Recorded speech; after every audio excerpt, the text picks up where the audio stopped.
एक बार एक जंगल के निकट दो राजाओं के बीच घोर युद्ध हुआ। एक जीता, दूसरा हारा। सेनाएं अपने नगरों को लौट गई। बस सेना का एक ढोल पीछे रह गया। उस ढोल को बजा बजा कर सेना के साथ गए भांड व चारण रात को वीरता की कहानियां सुनाते थे। युद्ध के बाद एक दिन आंधी आई।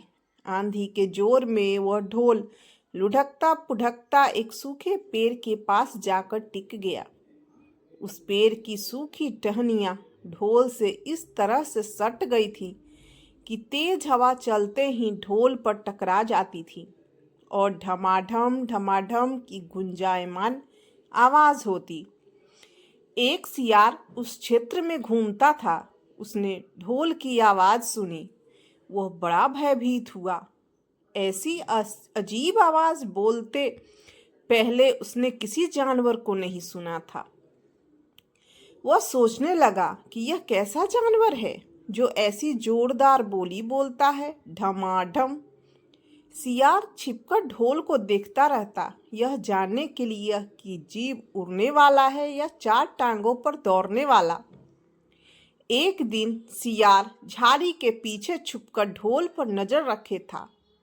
तभी पेड़ से नीचे उतरती हुई एक गिलहरी कूदकर ढोल पर उतरी। हल्की सी ढम की आवाज भी हुई। गिलहरी ढोल पर बैठी दाना कुतरती रही।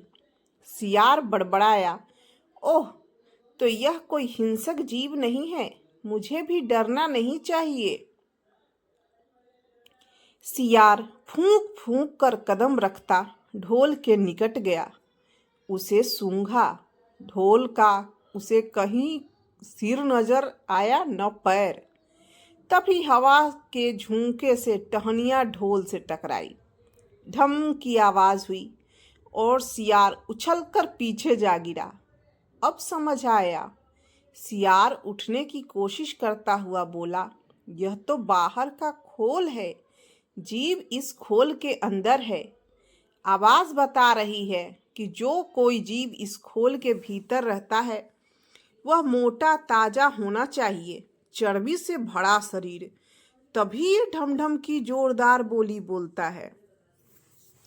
अपनी मांद में घुसते ही सियार बोला, ओ सियारी, दावत खाने के लिए तैयार हो जा। एक मोटे ताजे शिकार का पता लगा कर आया हूं। सियारी पूछने लगी, तुम उसे मारकर क्यों नहीं लाए? सियार ने उसे झिड़की दी, क्योंकि मैं तेरी तरह मूर्ख नहीं हूं। वह एक खोल के भीतर छिपा बैठा है। खोल ऐसा है कि उसमें दो तरफ सूखी चमड़ी के दरवाजे हैं।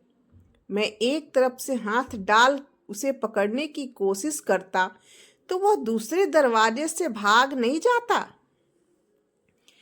चांद निकलने पर दोनों ढोल की ओर गए। जब वह निकट पहुंच ही रहे थे कि फिर हवा से टहनियां ढोल पर टकराई और ढम ढम की आवाज निकली। सियार सियारी के कान में बोला, सुनी उसकी आवाज? जरा सोच, जिसकी आवाज ऐसी गहरी है वह खुद कितना मोटा ताजा होगा। दोनों ढोल को सीधा कर उसके दोनों ओर बैठे और लगे दांतों से ढोल के दोनों चमड़ी वाले भाग के किनारे फाड़ने। जैसे ही चमड़ियां काटने लगी, सियार बोला, होशियार रहना, एक साथ हाथ अंदर डाल शिकार को दबोचना है। शिकार को दबोचना है। दोनों ने की आवाज के साथ साथ हाथ ढोल के भीतर डाले और अंदर टटोलने लगे। अंदर कुछ नहीं था। एक दूसरे के हाथ ही पकड़ में आए। दोनों चिल्लाए, हाँ, यहाँ तो कुछ नहीं है, और वे माथा पीट कर रह गए।